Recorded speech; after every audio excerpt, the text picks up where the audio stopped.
Pokemon Horizons is absolute fire.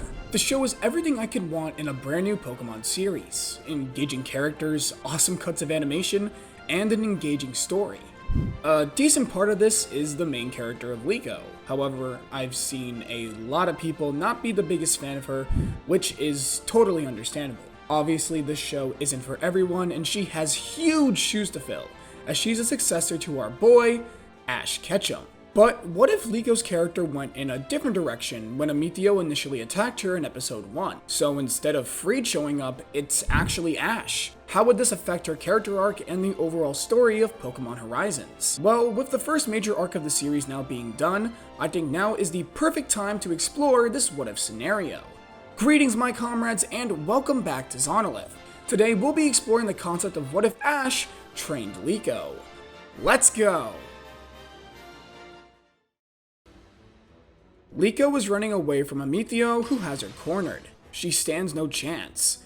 But all of a sudden, Cerulege is attacked by a direct thunderbolt, as Ash Ketchum stands between Amicio and Liko. Amicio is naturally shocked, seeing the world champion in a place like this. The two would then engage in battle, but it's not even a fair fight. Ash completely demolishes Amicio and Cerulege, knocking the Pokemon out in mere seconds. Zerk and Onya appear, and witnessing their leader's defeat, retreat alongside Amicio. However, they were able to put a tracking device inside Ash's backpack. Ash tells Liko they need to get out of here, and despite being confused, she agrees to go with Ash, knowing his strength and deciding to rely on him. The two enter a nearby route, where Ash explains everything. He says he had been staying at Indigo Academy for the night, delivering some research material for Professor Oak. He was training with his Pokemon when he saw those guys attack Liko. Ash asks Liko why they're after her, and she says it's most likely something to do with her pendant. Both of them have no idea what the pendant can do, and Liko explains that the only one who would know is her grandmother Diana, the one who gave it to her in the first place. The only problem is, she has absolutely no idea where Diana is, and the only one who would know is her mother, who is all the way back in their home of Paldea. Ash then decides he'll take Liko back to her home region, and so the next day the two hop on a plane for Paldea. Meanwhile, back at the Explorers HQ, Amicio delivers his report to Gibeon and Hamber. He informs them that the world champion is working alongside the girl with the pendant. Hamber decides that all the Explorers admins will go to retrieve the pendant. After all, they don't stand a chance against Ash in a 1v1 fight. And so, using Zerk's tracking device, they head for Paldea.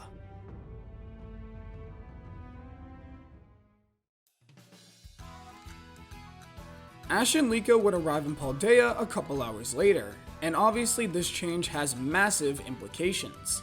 First of all, Ash and Liko would have no need to stop on that island in Kanto, meaning Roy would never join their adventure. This also means that Ash and Liko would have no idea about Lucius, the ancient Pokeballs, Rockawa, or the 6 heroes until shown the storybook at Liko's house, or told by Diana. Meaning that at this point, Shiny Rayquaza has also been completely eliminated from the story. Regardless, the two would make it to Paldea and immediately head towards Liko's home.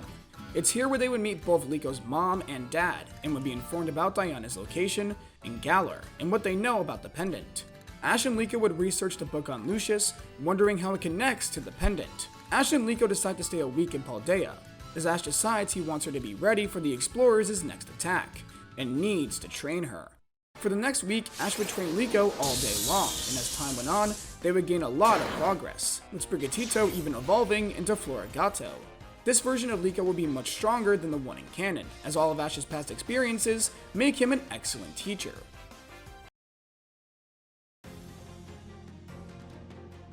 After Liko's training is done, they decide to head to Galar the next day. However, it's here where the Explorers strike. They separate Ash and Liko, chasing Liko to Levincia and getting Ash lost in a field. All of the admins besides Amicio, led by Hamber, surround him. Ash sends out Pikachu, engaging in a battle with the Explorers. Meanwhile, Amicio has surrounded Liko in Levincia. Liko sends out Florigato, and the two begin a battle against Amicio and Cerulege. This is nothing like last time. Both trainer and Pokemon have significantly improved, and Florigato is actually able to land some good hits in on Cerulege. However, despite all their training, Amethio gains the upper hand, and it's in this moment that Terabagos awakens from the pendant, protecting Liko. Terabagos then charges up a powerful attack, sending Amethio back.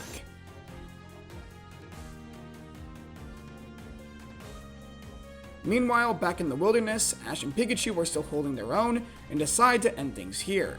Ash activates the 10 million volt Thunderbolt, annihilating all of the explorers' Pokemon. Ash and Liko then regroup while the explorers decide to retreat for now, planning to figure out another way to defeat Ash and Liko. Back at Liko's house, the duo try to figure out what Terabagos is, and they decide Diana is the only one who knows. So the next day they head to Galar, hoping to meet with Liko's grandma. And that's gonna be all for today's What If. If you guys want to see more What If videos like this one, let me know in the comments below. And if you enjoyed today's video, remember to leave a like, subscribe to the channel, turn on all notifications to never miss an upload, and to share these videos with friends so they can join me for my journey. With that being said, my name is Zanolith, and I'll catch you guys next time.